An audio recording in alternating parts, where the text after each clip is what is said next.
Shellshock Difficulty in Amnesia the Bunker is brutal. You're constantly being pursued by an unkillable monster, spend a majority of the game surrounded by darkness, and worst of all, have a limited amount of saves, causing every single decision you make to be that much more stressful. It's exactly why in order to even play on this difficulty, you'll be required to have at least beaten the game once beforehand. But with that being said, what if you didn't need to do that?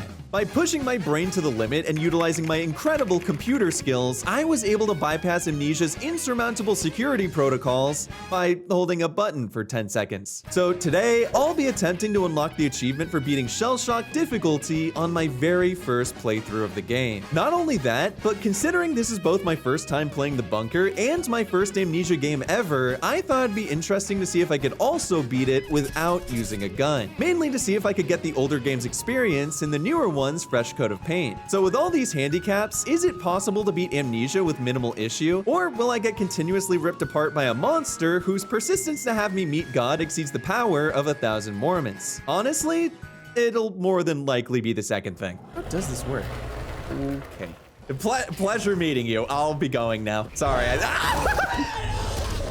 Note to self, he's faster than me, got it. But before doing anything else, we first have to go through the game's intro, where you play as a French soldier in the Allied trenches of World War I. This is basically where you'll learn a bunch of the game's core mechanics that are pivotal to your own survival, like how to lean past cover without getting spotted, how to use physics objects to break wooden obstacles or distract enemies, and of course, how to use the doors, because apparently it's something that people really struggle with. Open doors in container, first interact with them, then move the mouse. Wait, what do you mean? Oh, it's a I pulled instead of pushed. That's embarrassing. Oh, none of the Axis soldiers saw that. But more importantly, this is where you learn about the gun and what it actually does in this game. Other than the usual unaliving of things that are currently aliving without your permission, in Amnesia, the revolver is actually designed to be used more like a tool. It can instantly break locks, help with blowing up objects, and trigger hazards early along with holding off the monster itself. All of which are immeasurably helpful for staying alive and progressing through the game in general. However, like I said at the beginning, I really wanted to see if I could escape from the bunker without it completely. So to fulfill that promise, I won't be making use of the revolver for the entirety of the playthrough. Let's go! Oh my god, thanks. I'm taking calls, brother. Okay, so you kind of have to use it during the tutorial. Please don't be mad at me. I don't want to have to bust out the ukulele. But it wasn't much longer until the gun was out of my hands for good, though. Because right after learning how to use cloth to craft bandages and, you know, a new pair of underwear for when the monster jump scares me, I ended up dropping the gun after the Germans flooded our trenches with gas. It's then that I attempted to rescue a squad mate with some completely normal and definitely not evil liquid I found nearby, but quickly get knocked out by an explosion soon after. And this, my friends, is when the real game finally begins. Since when I wake back up, it turns out that I have, damn, there's definitely a word for this. Why am I forgetting? Will it continue to monitor? If status does not improve in a week's time, recommend transfer to Saint Etienne for neurological tests. I probably need a fucking neurological test, Jesus Christ. So now we've arrived inside the actual bunker, and for the rest of the game, you'll be exploring each of the 6 main areas to find the items required to blow away the rocks blocking the exit. The problem, though, is that there is not a single person around to tell you to do that. You start off with no map or objective markers whatsoever, and 99% of the residents of this here bunker either escaped before the entrance was sealed or are currently being made into human Atui by Remy and his boys. There is one survivor, however, who normally gives you the rundown on everything as well as his gun to defend yourself. But on Shellshock Difficulty, he does not exist. He has quite literally been deleted from the game. Which meant that on this difficulty, the only way I was going to be able to figure out what to do was by searching every single room and reading every note I could. Dr. Johnsky. Dr. Johnsky sounds like the most bro doctor name of all time. Brother is probably a chiropractor. Oh, another note. Okay, hold on. Listen. What is this? Fuel and fire. Warning, generator fuel is extremely flammable. I see the education system in France is Stellar. Despite me reading and searching for a bit, I still wasn't able to figure out where to go thanks to Captain Obvious and his platoon not leaving a bunch of useful information behind. But along the way, I did happen to find one of the most important items in the whole game. The initial area is where you find the flashlight, which is powered by advanced Beyblade technology so that all you have to do to get it to work is by letting it rip anywhere from 1 to 3 times. This was amazing for me because it meant that being able to see wouldn't cost any of the limited resources available in the bunker. And whenever I got stressed out, I could just whip my thing out and start cranking it to feel better, which I think mirrors what it was really like in these bunkers back then as well. As I entered the deepest area of the tunnels, I noticed strange glowing liquid seeping from the walls. Oh, good.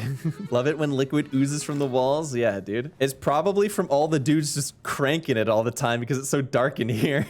Have they put this bunker under a blue light, by the way? There were, however, a few drawbacks with this flashlight's design. For one, it takes up one of your already limited inventory slots that could be used to gather other resources. And another thing is that it doesn't last very long, relatable, even when you rip it to its maximum charge. But there was an even more unfortunate third problem as well. A loud winding, thank you. Can you do some quiet winding, please? And this is when I found out exactly what I'd be dealing with for the rest of the game's runtime. What is that?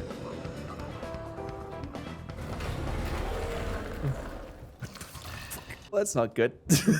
The monster in this game is stressful as all hell to deal with. It works similarly to the alien in Alien Isolation, where the monster will quickly arrive in the area you're exploring, search every corner of the map to kill you, and come in and out of holes that are completely normal looking unless your mind is unsavably in the gutter. That hole in the wall is like a butthole. Yeah, man. Totally. On Shellshocked, though, things are now somehow worse, because the monster is programmed to be even more aggressive and terrifyingly even more unpredictable. So I was gonna have to take every precaution possible to have any chance of surviving my first encounter. Close the door! What is that? How do I close this? Please tell me I can close this. I'm just gonna a little bit of that. And let's get, there we go. Yeah, okay. There we go. All right, perfect. All right, whatever was in there ain't getting out. Oh, no, that's not what I want to put it away. Right? Hide underneath this. Hello? Oh, no. It's not letting me hide. Ooh, a saw. All right, eventually I'll get in here. Surely. Oh. All right, this door was open. Okay. Oh, I got an achievement. Found the administrator's office. Nice. By pure luck, the room I stumbled across here was the one place the monster couldn't follow me into. This is the admin office. And not only does it have everything important to this game, like a map, a storage box, and, well, safety, it's also the only place these things are present, aside from some unique rooms very late into the game. But the two things I'd like to draw the most attention to here are the generator and the lamp. The generator has the ability to turn on the lights in the bunker for a limited time, which stops the monster from coming out unless you make too much noise and requires fuel to use, a rare and limited resource found randomly throughout the bunker. The lamp, on the other hand, has one very important purpose, which is to save your game as there's no checkpoints or autosaves whatsoever. But saving in this game isn't free, so in order to use it, you'll have to use fuel. A rare and limited resource found randomly throughout the bunker. I think you see the problem here. Yeah, wait, I feel like I've been like everywhere. I haven't found shit. When I say fuel is rare, I mean it, especially with the even more minimal resources available on this difficulty in particular. And it really didn't help when the 2 free cans of fuel I got in the admin office immediately went towards saving so I wouldn't have to play the entire start of the game again, and the generator before realizing the pocket watch given to you to time how much light's left isn't exactly all that accurate. Oh, is the light about to turn? It has not been 10 minutes. Oh, 10 French minutes. Oh, okay, sorry, my bad. So on one hand, I was now out of fuel with quite literally no idea when the next time I could save would be. But on the other, there was a lot of progress being made on the objective front. After reading a bunch of notes in the office and spending some time taking my best educated guess on the locks in here, I found out that you can find dog tags on most of the dead bodies lying around, which each have a chance of having a code on the back for that person's locker. Why do they?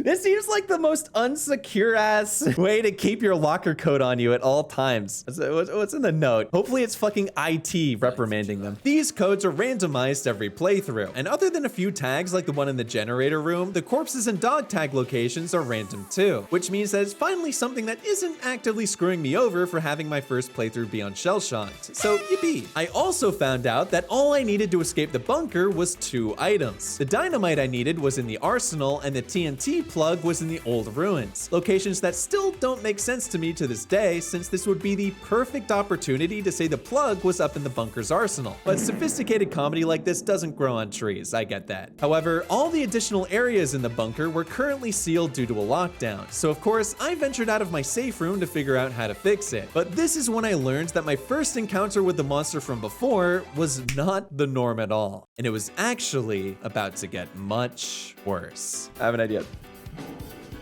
Okay. My chair! Whereas the initial monster encounter only lasted a minute or two, relatable, this one was 15 whole minutes of sneaking around in the dark and 5 straight of hiding under a bed because this guy would not go away. Coward, what am I supposed to do? Trying to not get eaten. I feel like that's kind of important to the gameplay loop. This is what the average monster appearance is actually like for most of the game. So you'll have to avoid him with him having the ability to break down any wooden object he comes across, and while sidestepping the traps scattered everywhere the eye can't see. Because in case you haven't noticed, it's really dark in here. Okay. All right. Thank you. It sounds like he's over. Fucking idiot. Oh my god, he activated the flare trap. Who would do that? My saving grace, however, and really the only way I was able to survive at all during this playthrough, surprisingly came from one of the greatest inventions ever given to mankind. Subtitles. Not only did they give me the ability to understand what the hell they were saying while watching Dune 2, you know, because I had to do something for the 3 hours it took for the monster to leave, but now I could easily identify when this big bastard was active or not. A lot of this game revolves around sound cues, and the monster has specific ones for each of its actions, including entering and leaving the walls. These sounds also appear as subtitles, so whenever I read that he'd crawled back into one of his holes, I knew it was safe to move around again. Kinda. Oh, he's so close. Oh, crawls in hole. Okay, good. Moving inside walls. Okay, understood. And emerges. Okay, well, great.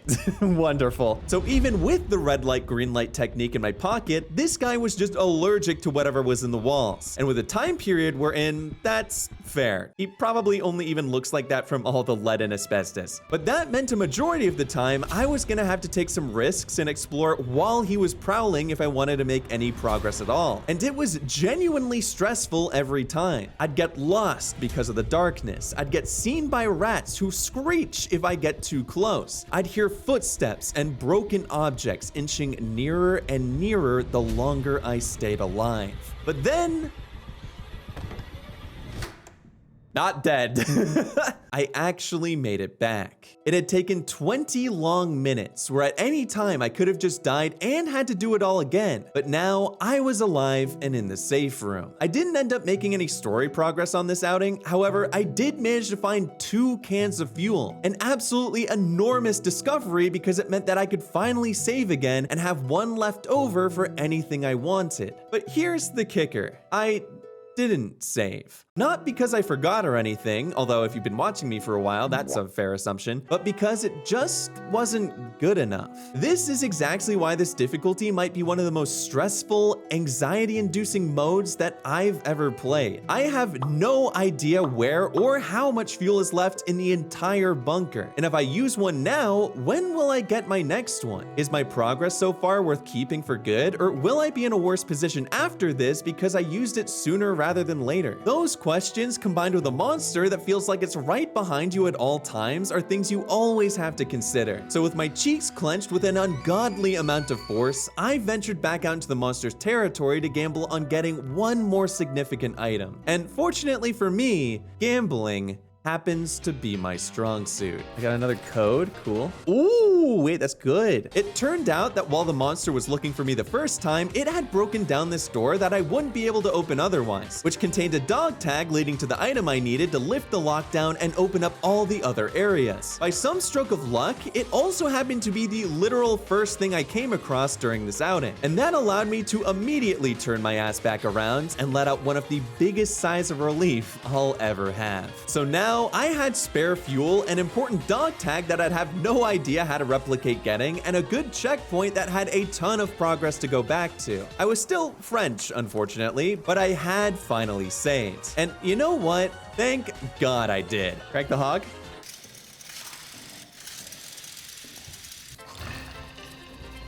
I knew this was a fucking bad idea.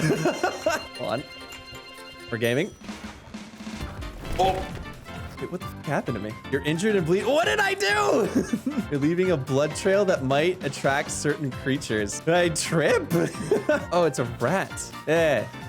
Back the fuck up. Oh, there are a lot of you. Ow. Oh, it was a rat that bit me. Fuck you. Stop it. No, bad. Dude, I need it. I'm trying to keep the rats away. Ah! Wait, did I just get killed by it? God damn it. Oh, dude, I didn't even get killed by the monster. I got killed by a rat. Oh, that's so sad. Well, that's anticlimactic. Well, it had to happen at some point. Something to note is that most of the dead bodies have rats around them, and if you're either bleeding or get too close to them, rats are not afraid of making you part Swiss as well. But this was my first death in like 2 hours of playing. Surely this wasn't gonna result in that much more trouble, right? Nope.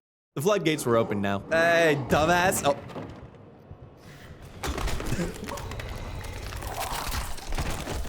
I'm gonna go pee real quick. This kind of felt like I was having a friendly wrestling match with someone in my weight class, and then my opponent tagged himself out for an M1 Abrams tank. After lifting the lockdown and looking like I was actually cranking it in real life, everywhere I went, I was getting completely overwhelmed. On one attempt, I wanted to go into the soldiers' quarters, but what I quickly found out was that this place is insanely hard to navigate when you don't already know the layout, and that traps were pretty much a way of life here.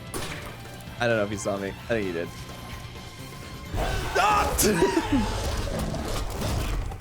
Okay, yeah, he saw me.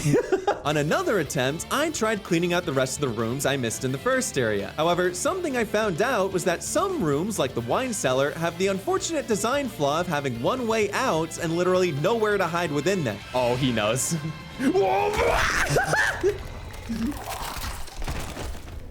That was fast. So then I tried the prison, and as you can assume, this didn't go particularly well either. Every time I entered a new area, the monster would be there almost immediately to greet me and give me a non-consensual chiropractor's appointment. And every time this happened, I'd lose 10 minutes of progress, 30 minutes of progress, 1 minute and 23 seconds of progress. That attempt kind of sucked. Stumbling around in the dark was getting me nowhere other than the mortician's office, even on the ones that seemed a bit more promising. All right, well, he opened one of the doors for me. Never mind, 2 of the doors for me. What a gentleman, actually. Holy. Didn't even have to ask. He just ran right in front of me, opened the door. Ladies, I think he's single, too. So that's when I came up with an idea. I thought that if I wasn't gonna make any progress with items or objectives, I could at least make progress with my map knowledge. And to do that, I'd dump the fuel I had into the generator, wander around the now lit up areas, and eat the inevitable death before respawning with all my fuel again. A pretty bright idea, if I do say so myself. In order to do this, though, I was still gonna need a fuse, an item unique to Shellshock Difficulty that's required to power any of the non-initial areas. Oh, you can open that? Idiot-proof guide to dealing with power outages. It never met me yet. Thankfully, I managed to loot one previously without even realizing, and I was able to place one in the soldiers' quarters to take a really good look around before the monster made my head look around all 360 degrees very quickly. Those couple searches were really all I needed though, so in complete darkness, I snuck around the soldiers' quarters knowing where most of the important items were. What I could never have expected, however, was that I was gonna accidentally find even more items than I had initially scouted. 2 more dog tag codes, a bunch of relevant notes, another fuse, and 5 cans of fuel. This might have gone down as the biggest robbery of all time if NFL referees didn't exist. The fuel alone would make me not have to worry about light and saving nearly as much as before. It was big, and perhaps a little too good to be true. There's one in here. Oh, of where though? Oh God. I think I need to hide under the table. Oh, maybe I hide in the closet? All right, everyone shut the fuck up. Okay, yeah, that's terrifying. Please don't do that to my closet. Thank you. Well, on the complete opposite side of the area from the exit, I waited ages in this closet as the monster patrolled around the only hallway I could take to get out of here. So 5 minutes passed, then 10, then 15, and not a single sound gave me any indication that he was going away. In fact, he wound up breaking something next to my hiding spot a few times, filling me with even more dread. I knew I was dead for sure if I stuck around any longer. I needed to take whatever chance I could get. Oh my God, he's still around. So basically my strategy right now is I'm trying to wait for him to re-vent or re-hole or just like enter the glory hole per se, so that I can use that opportunity to just run. And it is not going well because this motherfucker does not like to leave. You're gonna have to run. I know, that's what I'm oh, moving inside the walls, you said. He emerged from some other okay, back to the closet. It's scary out there. No, he emerged from like a different hole though. He emerged from a hole that's like gonna cut me off. Falls into hole. Okay, perfect. I fucking knew he was gonna grab me. Goodbye, sir. You're injured and bleeding. Be careful. You now leave. Yeah, I know. I've been through this tutorial before. I died. Light makes noise. I know. I know. I'm trying to get the fuck out of here. We're good. Okay. Holy shit, we finally made progress. I'm still bleeding though. Spending all that time memorizing the room layouts came up huge. And now, with a bunch of major resources acquired, I was in a solid position to get some real progress done on the story and the actual objectives of this game. Or at least I will during my next attempt, because this is also when I realized that the safe room isn't actually all that safe.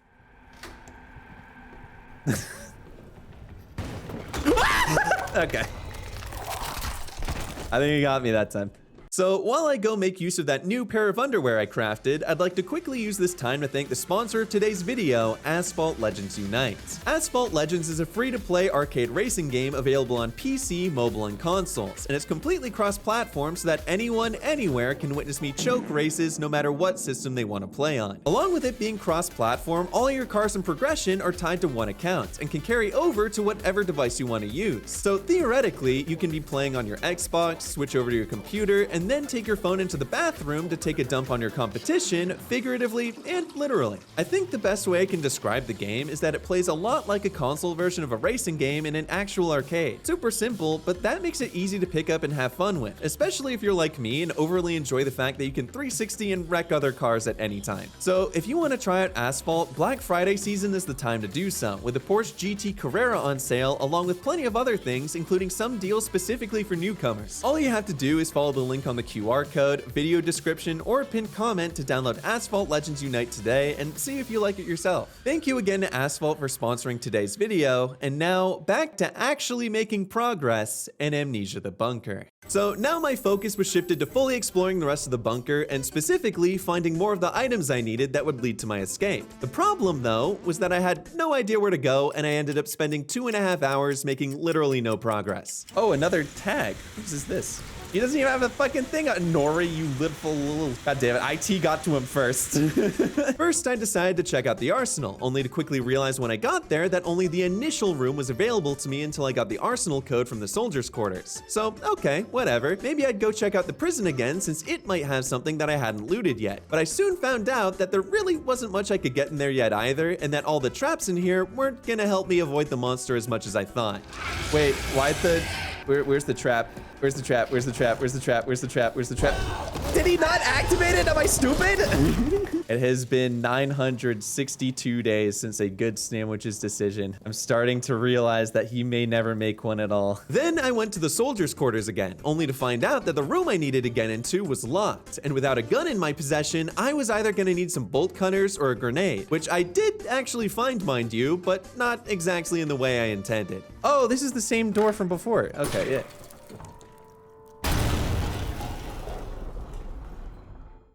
All right.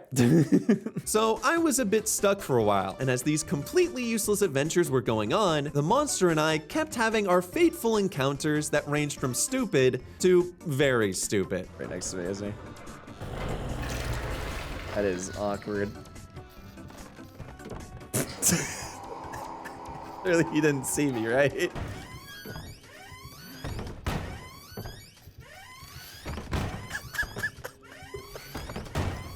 No, you can go the other way if you want. Sorry, no one's home. Maybe if I keep this up for long enough, he'll just get bored. All right, do you take a hint? Okay. Oh, God. Okay. Man, this difficulty fucking sucks. That was pretty much how I spent the next 2.5 hours of my life, dying and rotating between these 3 areas a ridiculous amount of times because there was no way from a game design perspective that the farthest and scariest part of the bunker was the place I'd need to go, right? But after dying enough times where all the corpses in this bunker could have just been replaced by me, I begrudgingly gave in. And yep, I was just a massive bitch. This was 100% the way I needed to go. Okay, perfect. This is good. Oh, you can actually open. Okay, this is the first door that I can open, and the rats are dead. Oh, there's fuel in here too. Brother, I should have come here first. It had taken hours of doing absolutely nothing productive, but I was finally back on the right track. And hopefully, if you've taken away anything from this video, it's that you should really play this game first before attempting shell shocks. Or watch your renowned niche micro-celebrity YouTuber Snamwiches do it so you don't have to go through the pain of dying like this. Close the door, close the door, close the door. What? The fuck was that? I don't know. He had an energy sword. He has the lunge, I guess. Back in maintenance though, even though I had found the right area to explore, it didn't mean it was gonna be easy to get through. I was gonna need to grab a key to get to my next objective, and the only path to get to said key was through 2 groups of mukbang-loving rats that I literally could not get past without moving them out of the way. So after finding that out the dying way, I whipped out my meat, because every item has to have that innuendo in this game, and tossed away the only 2 chunks I had found to this point in order to reach the chapel on the other side, which just so happened to have the key I was looking for, and was also one of the very few places in the bunker where the monster is guaranteed to spawn. It's definitely guaranteed that he just comes out of, yep. All right, confessional. We have to pretend that we belong here. In 4th grade, I cheated on my tests, and I feel really bad about it. Oh. He opened the drawer so gentlemanly, too. Confession time. I don't know. One time I ripped a really, really bad silent fart, and I blamed it on the 9-year-old next to me.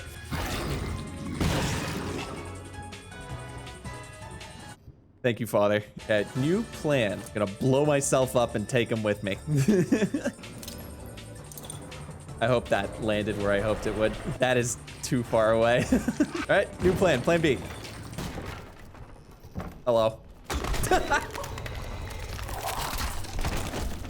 It was looking good. I don't think it was looking good at any point during that, actually. I lost a ton of progress for each of these deaths, by the way. To tell you the truth, even though the monster kept making me holy in the literal sense, I did not change up my strategy whatsoever. But eventually, hiding in the confessional actually worked, and it was probably due to me admitting to some of my more serious crimes instead, like jaywalking and things of that nature. But with the key in hand, I was finally able to open a locked door and climb up to the pillbox, which is where I found a dog tag belonging to a Mr. Stafford. It seems like he had just gotten out of his average game against the Pittsburgh Steelers, but the tag he won't be needing anymore was huge for me. His code could open up a locker that had a wrench in it, and that wrench could open up all the bunker's vent covers, which blocked the way to other important items. The only issue was that I now couldn't go back to admin the way I came thanks to the rats gobbling my meat, and the only other way out was a door with a breakable lock on it. I obviously didn't have access to a gun to shoot it off, and I still hadn't found the bolt cutters needed to break it silently, so instead I was gonna have to get a little creative if I wanted this attempt to count. Oh, this is gonna be fun.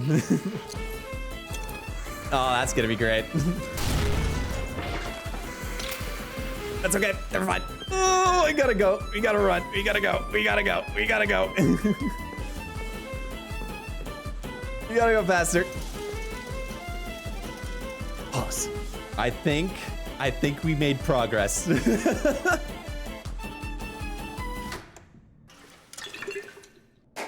Let's go. Okay. Good save, good save, good save. With the wrench permanently secured, I could now go around the entire bunker, opening locations I couldn't get to before. The most important of which being the vent in the prison, since on the other side, there's a switch that opens all the holding cells. Inside the cells are a few random resources and a still alive German prisoner, who's restrained to a chair, and for some reason, the monster refuses to eat instead of me. He just likes you more than Germans, I guess? I mean, flattering, but also unnecessary. Must not be a fan of sauerkraut. Yeah, I mean, the man's in a very sour mood, I get it. But the thing I really wanted in here were the bolt cutters. These would allow me to break chains and locks silently, and allow me to access every remaining room the bunker had to offer. The monster, however, did not seem to be a fan of this. And so, within the prison walls, a battle of two great minds once again commenced. Open sesame! You're free, prisoner! Go get him, tiger! You guys think he's okay? Choked growl, you say? Ah, yeah, see you later. Couldn't be me. Thank you. Oh,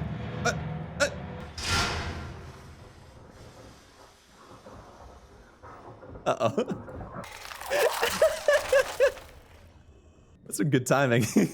It appeared as though either the monster, or the generator timer really, were slightly one step ahead of me every time. But it just so happened that I had found just the thing that had the ability to turn the tides. While randomly looking around, I found the code to a locker that contained a gas mask. And it turns out that the beast is unable to enter the radius of the smell if you decide to create a Dutch oven. With a gas grenade already in my possession, I knew exactly how I was gonna survive this now.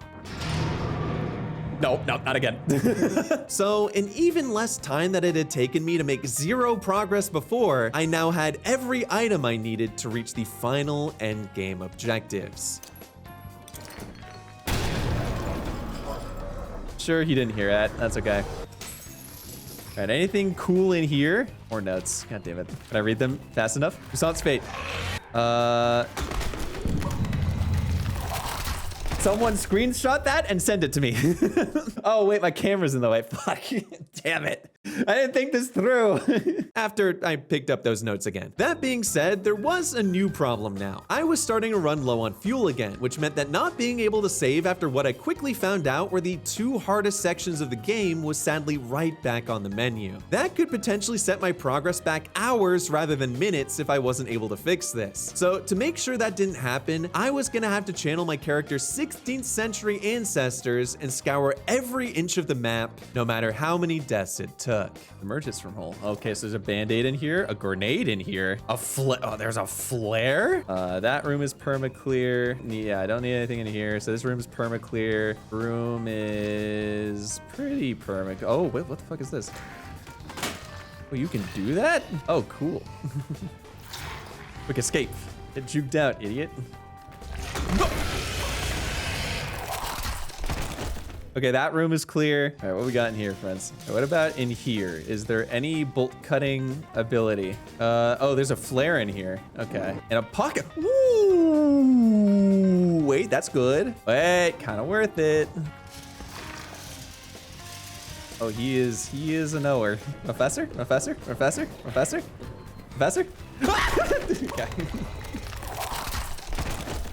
Vent door, pocket bag.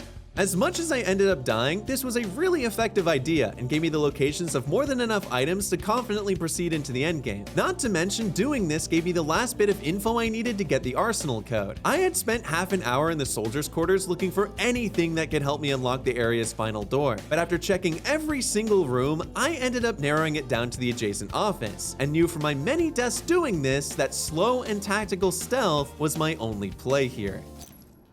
Good night.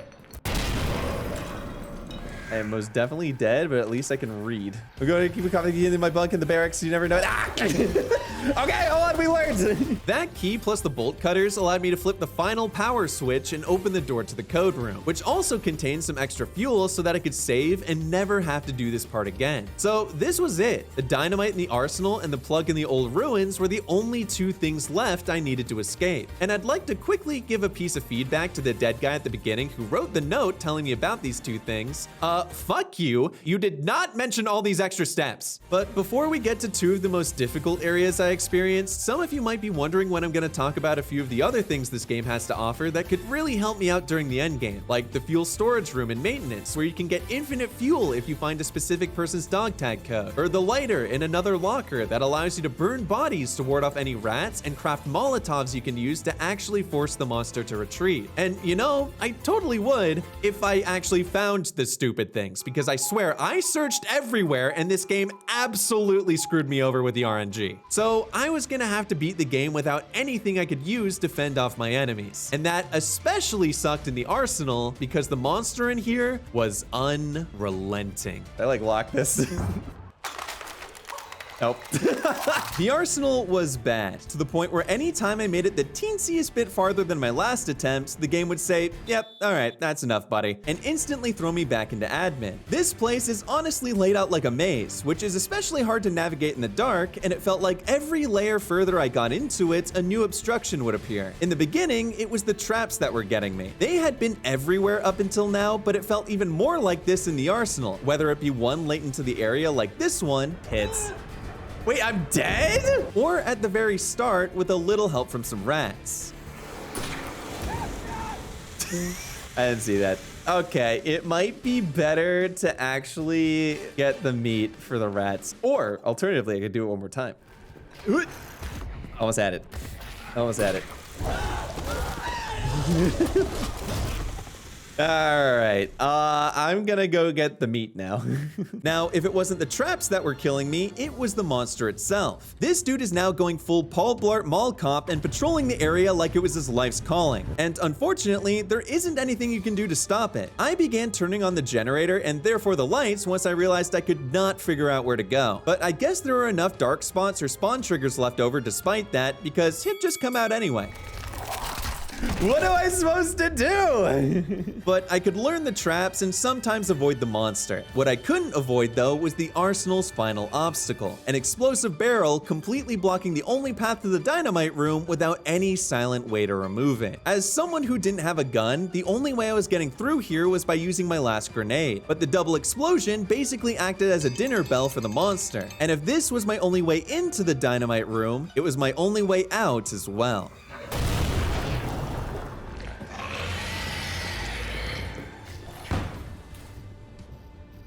What? Did he grab me through the bars? What the fuck? Aw, dude, what? I was really gonna have to think hard about how to solve this last problem especially. Every time that explosion happened, my one path of escape was immediately cut off, and the monster would always come towards my location and never away from it. So that's when I thought back to what I did in the prison. Theoretically, I could carefully place another stinker to hopefully cut off his way into the dynamite room. But now, the only question was if he'd wait it out and kill me anyway, or did he have ye old brain rot thanks to the asbestos walls? There was only one way to find out. Pained grunt. Oh, that's big for me. What do you mean emerges from hole? It was a pained grunt, no? I'm lost, I'm lost, I'm lost, I'm lost, I'm confused, I'm lost and confused. Oh! Hello? Did you go jump? It's fine. Bleeding out, but we're good. Never have to do that again! The dynamite was now secured. Only one more item in one more area remained until I was free to go back into the trenches of World War I. Cool. Awesome. Yeah. Unfortunately, however, I still had no idea where the ruins even were. I'd seen the entrance back in the arsenal, but wasn't able to find a way past the barred walls blocking it off. So before taking on my final challenge, I was on the hunt for knowledge on how to break my way in. The tunnels are definitely there. How do I get in then? On the 8th, he fell into a deep crater. So there's a hole that I can fall into and then get in the tunnel with. But where? I feel like it's important to tell people where the crater is so I can go inside of it. So let me make sure I looted everything here, and maybe I can look for the hole when I'm down there and I can just like try and like look up.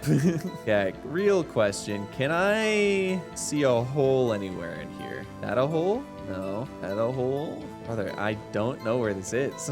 Could I? Wait, am I fucking stupid? Good Great stream, everybody. Wow, that was a really fun one. I'm gonna go. Yeah, I think that's a good progress for today. So through some master detective work, I was able to enter the ruins. However, as you can probably assume, this is where the action actually starts. Kind of a banger verse, not gonna lie. Uh-oh. The ruins are home to the shotgun dude for short. And he and a bunch of other dudes are slowly wandering around in the mist trying to show you how not to safely handle a weapon. I don't know, that was random. Well, that was really scary. They're also singing what appears to be some kind of military shanty, which was a huge mistake on their part because if they started singing Fortunate Son instead, my immediate urge to start singing the chorus would have had me dead in half a second. I will say though that getting to the plug itself was actually pretty easy, but leaving was way harder. I don't know why either. It might have been because the mist was so disorienting to navigate, or because he knew that the plug was going in his arsenal again. Oh, dude, really? He apparently wasn't a fan of that one. What I found out after a couple resets, though, is that all the other dudes, other than the dude, are not actually dudes at all. They're apparitions, which meant that if I could just find the original dude and keep tabs on him, I could do this part a lot easier than I initially thought. I need to lure him away from there, and then it's literally just like home free.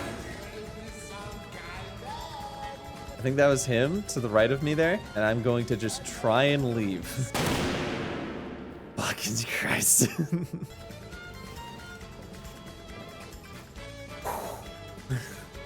Let's fucking go, dude. Freedom! I'm okay, thanks though.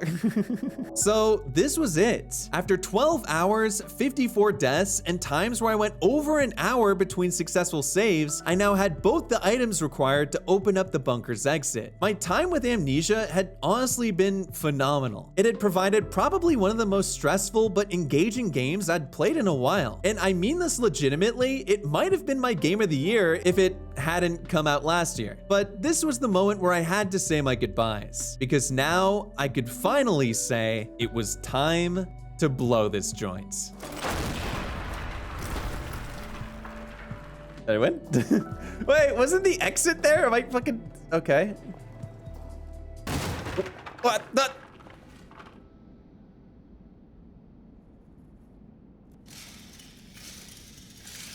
I'm gonna be honest with you. This doesn't look like an exit. Of course, the game couldn't end without one last bout against the monster. But without a weapon, this was going to be a lot harder than normal. Oh, he's back! Okay. Now, there is a way to escape the monster without having to deal with him. However, the additional handicap I put on this achievement was no guns, not no killing. And I hate this guy. So I was determined to at least make my KD ratio in this game not a fat 0. And although I hadn't been able to use the revolver or the shotgun to this point, there just so happened to be one weapon that I did have experience with. Okay, so my thought process right now is to use grenades on him and not choke. Also, some of these bridges fall. I'm assuming it's the really shitty wood ones. So if I can lure him on here and yeet a grenade, maybe he just insta-dies. Apparently he doesn't like wood either. Okay, what's the timing window for this? Maybe like this? A yeet?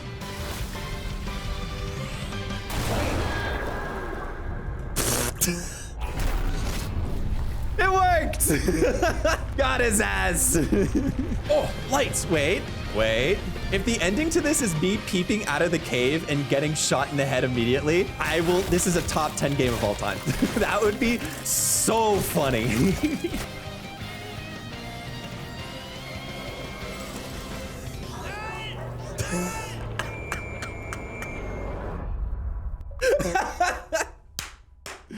Good ending! Oh my god, that's everything I wanted it to be and more.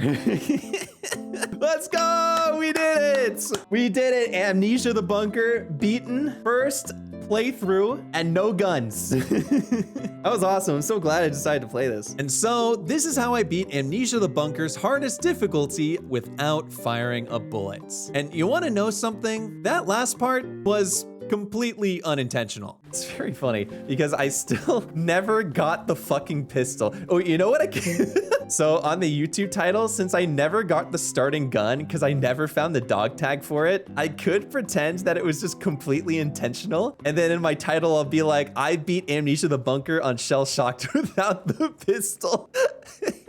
Definitely on purpose.